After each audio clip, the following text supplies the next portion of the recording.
Здравствуйте, уважаемые телезрители! В прямом эфире очередной выпуск «Евразийского времени». И сегодня у меня в гостях Бахтыбек Сайпаев, системный аналитик. Приветствую вас! Я также приветствую. Как всегда, рада вас видеть. Я тоже очень рад. Сегодня у меня тема. Давайте мы подискутируем. Может быть, взгляд будет со стороны такой вот, да, наш... Немного отойдем, скажем, от геополитических процессов. Но это также, оно тоже можно отчасти, да, какое-то влияние оно иметь к этим всем процессам, да, геополитическим. Вообще от Центральной Азии. Центральная Азия между светскостью и религиозностью. Вот балансирует ли она, или же какая-то уже сфера, она больше, может быть, да, либо где. Вот.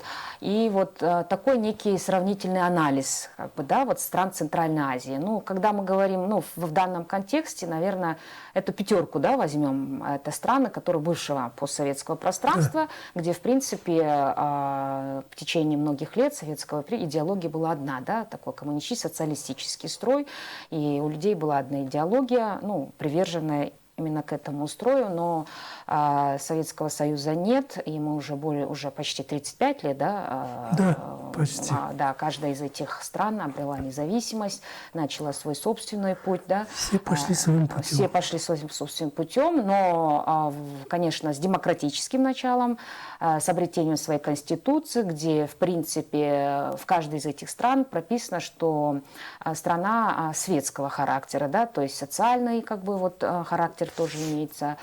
Но, тем не менее, мы же наблюдаем, да, что уклон тоже, да, идет. Давайте вот мы такой некий обзор сделаем, как обстоят у нас дела, как обстоят в Казахстане, Узбекистане, Таджикистане и Туркменистане, в конце концов. Да и в обозримом будущем, почему я говорю в обозримом будущем, так как события настолько стремительно быстро меняются, если раньше какие-то стратегические выкладки делали на 50 лет, уже нет, такого нет. И на 5 лет. И на 5 лет, да, дай бог, еще как-то попасть, да, в этот прогноз, этого сейчас нет. По крайней мере, в повседневной жизни мы сейчас сплошь и рядом это наблюдаем, да, и здесь я просто задалась вопросом и думаю, дайте, говорю, я Бахтыбек Байки обсужу этот вопрос. Ну и мы также видим, как обстоят с нашими соседями. Благо интернет есть новостные порталы, где мы тоже читаем указы, приказы различных ведомств и так далее. Давайте вот на эту тему я сегодня предлагаю обсудить. Тема, конечно, весьма очень интересная, тонкая, такой обзор. Хорошо. Да? Хорошо. Прежде чем начать говорить о наших 5 республиках, надо все-таки вспомнить, что наши республики же находятся не в вакууме. Очень много факторов вокруг влияет на их поведение. Во-первых, у нас большой сосед – это Китай. Не менее большой сосед – это Россия. Очень нестабильный сосед – Афганистан. В принципе, мы не придаем значения, хотя это тоже наш близкий сосед, Индия. Мы почему-то считаем, что это где-то далеко. Нет. На самом деле от нас до Индии всего 300 километров. Другое дело, что на самом деле, по статданным за 25 год на последней строчке по приобретению гражданства именно выходцы из Индии в нашей стране. Да. Так вот, мы видим, с одной стороны, неуклонный подъем значимости Китая и Индии. И экономические, и уже и геополитические они начинают подниматься. Плюс мы в тот раз говорили, благодаря стараниям такого неординарного президента, как Дональд Трамп, вдруг Китай с Индией начали сближаться. Что значит, они совершенно не ожидали. И одна из версий... Кто знает, может быть, там есть тоже второе дно. Мы же говорили, даже не успели это обсудить. Есть одна из версий, что события в Непале – это как раз попытка вбить клин между Китаем и Индией, потому что они между и они влияют каждый со своей стороны на эту страну, и, возможно, действительно пытались как-то если не совсем рассорить, то хотя бы так отдалить за счет Непала. Вот. Это как бы с одной стороны. С другой стороны, мы видим, что происходит в России, особенно в плане СВО, там все вот, обостряется отношения с Западом, накладываются санкции. Вот. И самое интересное, последнее, что предложил Трамп, это вот европейцам сказал, вот вы первые начните санкции применять, а я сразу к вам присоединюсь. Особенно в отношении поставок с Индии, с Нет, Китая. это последние события. Но Да. давайте мы все-таки... Так нет, там это же все вот непосредственно Да. на нас влияет. Вот. И, естественно, еще один очень важный момент. У Европы уже не остается кормовой базы, образно говоря. То есть Европе обязательно надо какой-то участок земли, откуда они могли бы черпать ресурсы. Недаром, скажем, мы как-то это, по-моему, даже упоминали, когда Макрону в Сахеле, вот ниже Сахары государства, дали отпорот-поворот, особенно в плане урана, он примчался сразу в Казахстан, потому что атомная энергетика есть у Франции, им нужно сырье, им нужен постоянно уран. Вот. И это все влияет.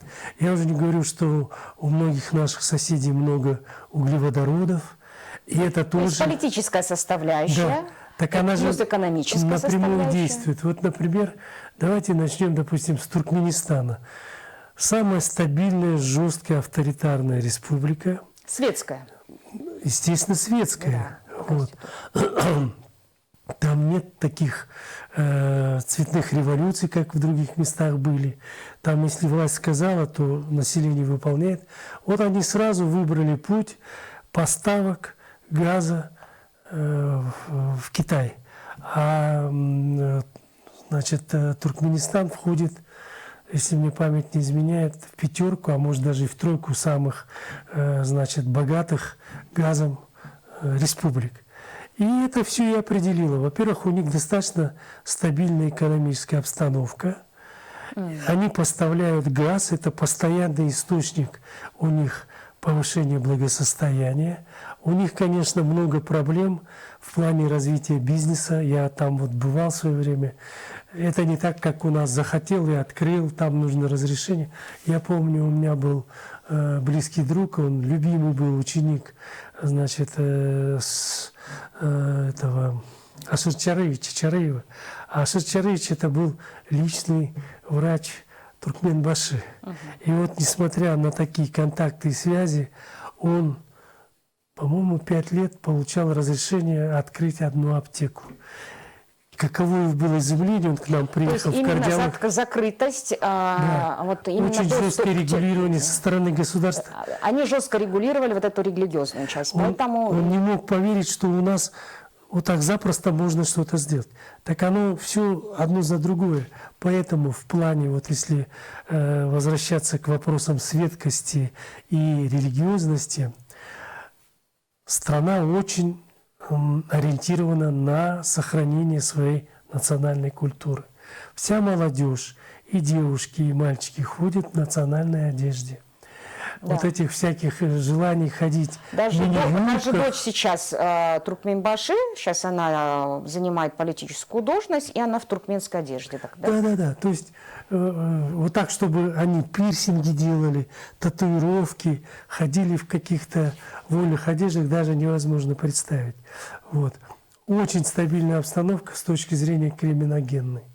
Ты можешь оставить дверь открытой самой дорогой иномарки с ключами, и никто не угонит. То есть это такой вектор развития страны создал именно Жесткость. Туркменбаши.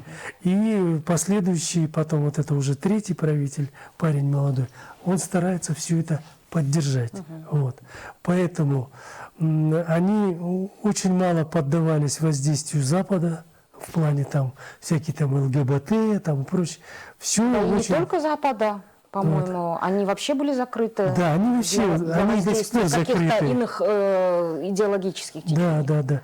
И попасть туда было трудно. И еще при Туркменбаши, если ты хочешь взять замуж туркменскую девушку, там, по-моему, $50 000 иностранцы должны были уплатить только за то, что они увозят туркменскую девушку.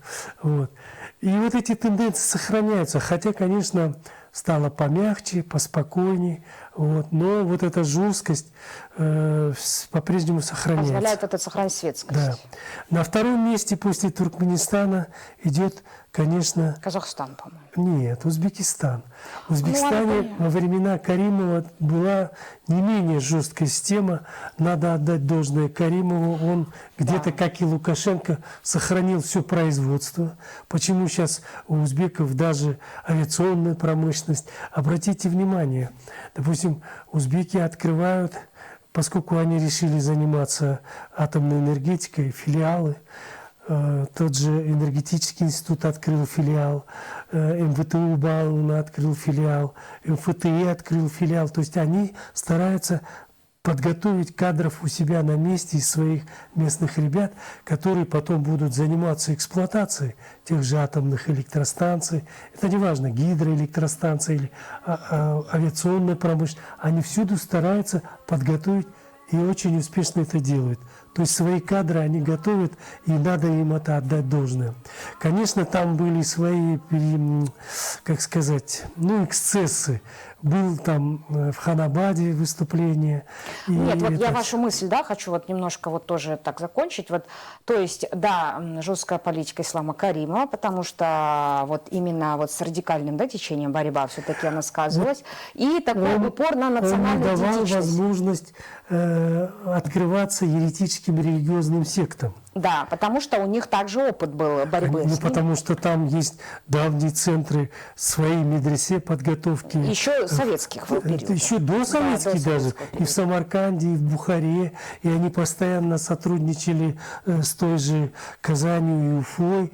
Постоянный обмен религиозной мыслью, религиозными деятелями и религиозными преподавателями. Поэтому... То есть он в этом плане жестко контролировал. Да. И у них ислам очень хорошего толка. То есть такой вот, не религиозный, не, как сказать, не экстремистский религиозный. То есть вот представить, что там бегать будут шахиды с взрывчаткой, в Узбекистане невозможно. Вот. Ну и плюс они очень такой большой акцент делали именно на национальную идентичность. Совершенно верно.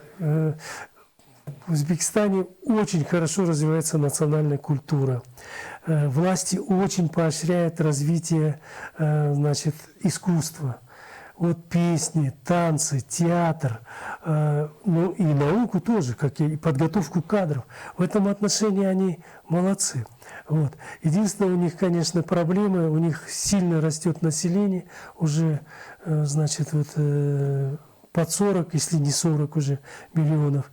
У них очень много населения до сих пор занято в сельском хозяйстве. Им надо перевести сельское хозяйство на более современный лад, интенсифицировать, совершенно верно. Вот.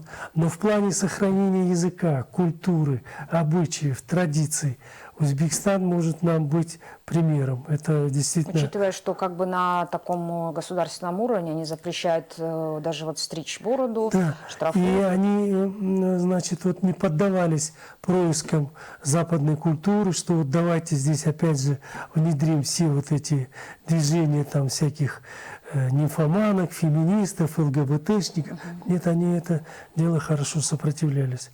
Вот. На третьем месте по степени авторитарности, наверное, все-таки был Таджикистан. Но Таджикистан своя отдельная тяжелая история, перенесли гражданскую войну. Как раз таки в этой гражданской войне помогали именно религиозные организации. Да. Вот. И соседство с Афганистаном, все это, конечно, сказывается, хотя и они развиваются. Вот они собираются, наконец-то сдвинулись с места Рагунскую ГЭС, запускают. Вроде бы с Росатомом договорились тоже делать электростанцию, хотят развивать и гидроэлектроэнергетику по мере сил возможностей, помимо Рагунской ГЭС. Вот. Но политическая обстановка у них тяжеловатенькая, потому что все-таки у Рахмона вот это процесс передачи власти так до сих пор и не произошел, как он удачно произошел и в Туркменистане, и в Узбекистане. Вот. Что касается национальной культуры, то там тоже все в порядке. таджики очень любят свою национальную культуру, Гордятся. сохраняют ее, гордятся. У них таких вот, как сказать, признаков вестернизации, то есть вот как бы слепое копирование западных образцов мышления, поведения не наблюдается. И, наконец, значит, следующим идет Казахстан. У А вот как Казахстана раз таки Казахстан, я прошу прощения, как раз назарбаевская идея, там у них была программа, как раз таки вот на вот Мингелик Эль, да, допустим, вот на вот акцент сделать на как раз таки вот, вот эту национальную идею. У него такая прям целая программа. Казахстан, он прошел такую достаточно сложную эволюцию. Во-первых, надо отдать должное Назарбаеву, он выступал против распада Советского Союза. Он, До последнего. До последнего, да. Он выступал и за создание Евразийского союза. И вообще как бы он очень сильно был подвержен интеграционным процессам. Но в Казахстане началась вестернизация за счет того, что крупнейшие запасы нефти и газа были переданы американским и, значит, английским компаниям. Они, естественно, поневоле начинали, значит, какие-то свои методы, взгляды, привычки. Ну, и поэтому, если посмотришь на казахскую молодежь, то там уже можно встречать представителей молодежи, которые вполне, значит, подвержены и проповедуют даже западный стиль жизни, мышления. Потом, опять же, это большое дело сделал Назарбаев. Вот это была программа «Балашак», и за счет государства очень много молодежи выехало на учебу. Успешно закончили, прекрасные специалисты. Вернулись, а устроиться на работу сложно, потому что нужны родоплеменные дела, клановые дела. Куда от них То есть деться? Казахстан получился где-то какой-то стороной, что-то вполне с Западом начались, в хорошем смысле слова, интегративный процесс. И одновременно вот эта вся сложность, но это вообще устроиться на работу сложно, в первую очередь в Туркменистане, Узбекистане, потом и в Таджикистане. Там обязательно вот надо принадлежать какому-то клану, роду, быть чьим-то родственником. То есть, ну, это и нас, к сожалению, что греха скрывать. Но в Казахстане это было даже посильнее, чем даже у нас. Нет, но все равно Назарбаев очень большой вклад сделал именно вот в части национальной вот этой идеи. Да, вот. Но дело в том, что есть коренные отличия у двух республик среди 5, которые мы обсуждаем, а именно Казахстан, Кыргызстан. Они были мини-слепком Советского Союза. У нас в свое время где-то 49% кыргызов, 51% русскоязычного населения было. У Казахстана эта ситуация дошла чуть ли не до 35% казахов, остальные все были приезжие. Особенно в период освоения целины. Вот. Они же, правда, это нельзя назвать процесс вот плохой. Вот многие говорят, это ж плохо. Здрасте, вам построили заводы, вам построили целые отрасли экономики. В Казахстане сейчас развита и промышленность, особенно связанная с добычей углеводорода, и своя металлургическая промышленность, и так далее. Целину поднимали. И целину им поднимали. Вот. Поэтому нельзя однозначно сказать, что это было плохо. Но как бы процесс, как это назвать бы, в общем, обрусевших казахов и обрусевших кыргызов было достаточное количество. Чего не скажешь. В отличие от других. От Узбекистана, Таджикистана и Туркменистана, потому что они всегда практически были мононациональные республики. Допустим, я сам общался в Узбекистане неоднократно с русскими, которые родились, выросли в Узбекистане. Так они больше, охотнее и лучше говорили на узбекском. Они уже на русский с трудом переходили. Им легче было говорить на узбекском, потому что это среда. Когда с утра до вечера, начиная с ясли, с детского сада, звучит всюду узбекская речь. Ну, у нас просто мало времени остается, давайте мы все-таки это, да, вот... Так вот, возвращаясь к религиозности и светскости, да. Казахстан с Кыргызстаном стали самыми светскими, но при этом у нас была и достаточно, как бы сказать, религиозный либерализм. То есть у нас же все были религиозные. Во-первых, у нас были христиане. И они и сейчас есть, в принципе. Иудеи. Да, иудеи. У нас были частично и буддисты, Да. у нас были и кришнаиты. Я уже не говорю об исламе. Но если бы у нас был ислам только в традиционной той форме, который был еще в царской России, потом вот в Казани, Уфе, той же Самарканд, Бухарку, у нас начала приезжать сюда масса людей, которые, ну, еретики фактически от ислама, которых не признают в центрах ислама, допустим, в Египте или в Турции или в Саудовской. А здесь они все у нас приживались. И это произошло, кстати, и в Казахстане, и у нас здесь. Из-за открытости? Из-за чрезмерной либерализации жизни. Когда мы провозгласили, что у нас светское государство, государство отделено от церкви, оно не регулирует, не смотрит. Вот. И у нас начали появляться... Сейчас у нас такой перекос идет, да, от светскости? Да, нам надо сейчас, честно говоря, чистить ряды религиозные, потому что порою какие-то совершенно несвойственные настоящему исламу вещи сюда приходят. Ну, допустим, девочки стали одевать эти черные никабы. Нигде же в исламе не регламентируется, что надо ходить в черной одежде, покрываться с головы И до это ног. сейчас стало такое обычное. Сейчас мы увидим это в обычном. Сейчас, слава богу, И у власти девочек в Казахстане, и в Кыргызстане начали запрещать.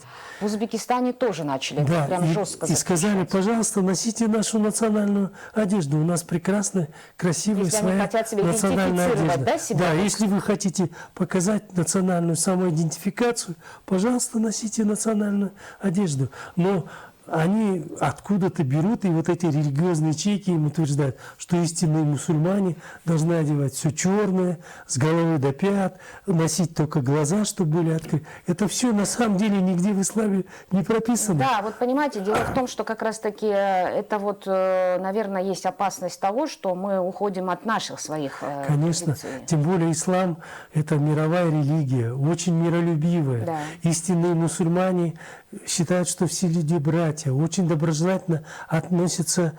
Терпимы. Да, терпимо.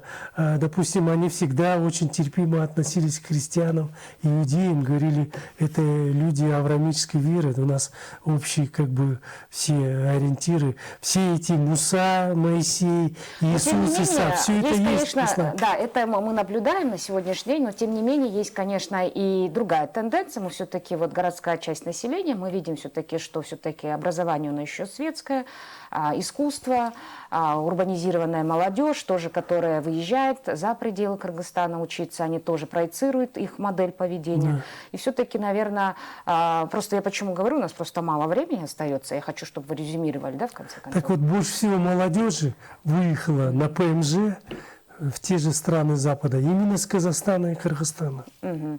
То есть это значит о том, что вот это полное все-таки мы сохраним, да, вот в обозримом будущем вот эту светскость нашу. Хотя в повседневной жизни, в быту мы сейчас везде на разном уровне встречаем, что мы немножко отходим, да? У нас молодежь разделилась, часть молодежи традиционные, да, традиционные ценности, традиционную культуру начали всячески культивировать, развивать, а часть молодежи сильно вестернизировалась, то есть уже стали больше там американцами, образно говоря, чем кыргызами или там казахами, понимаете, уехали и там как бы встроились в культуру. И, кстати, это американцы отмечают, что вот из Средней Азии лучше всего Адаптативные. адаптируются в нашу культуру, в нашу жизнь именно киргизы и казахи. А за ними, кстати говоря, уйгуры. Вот самое интересное. А потом уже узбеки там. таджики. Ну, и вкратце хочется сделать вывод. Мы как бы сегодня как бы коротко обозначили, допустим, все 5 стран, к чему больше идет уклон, светскость или религиозность. Сейчас идет в мире борьба между некой глобализацией, такой унификацией, насаждением единого стандарта жизни, поведения, который в основном подразумевается как американский стиль жизни, и борьба национальных культур. Вообще борьба государств. Многие государства встрепенулись и сказали, а у нас же есть своя национальная культура. уже недаром в Индии говорят, извините, у нас 5000 лет культуры. То же самое китайцы говорят. Кстати говоря, если мы сегодня коснулись об одежде, у нас очень много есть индусов из Пакистана, Да. и вот они приверженцы к своей как бы традиционной обратите одежде. внимание, То есть они ходят в сари ходят, там вот да. всех индийских своих... Да, совершенно верно. Да, Совершенно верно. и вот очень важно как раз-таки, наверное, вот балансировать, да, между... Совершенно верно. Я как раз хотел сказать, надо найти здоровый баланс между сохранением и развитием своей национальной культуры с одной стороны, поддержанием светскости жизни с другой стороны, и чтобы религиозная жизнь тоже была в нормальном русле. Да. Вот недавно, буквально секунду, показали, что творят талибы. Какая-то женщина, этническая таджичка с Афганистана, поскольку нет врачей, она поехала в бывший советский Таджикистан, и ей надо было обратиться к гинекологу.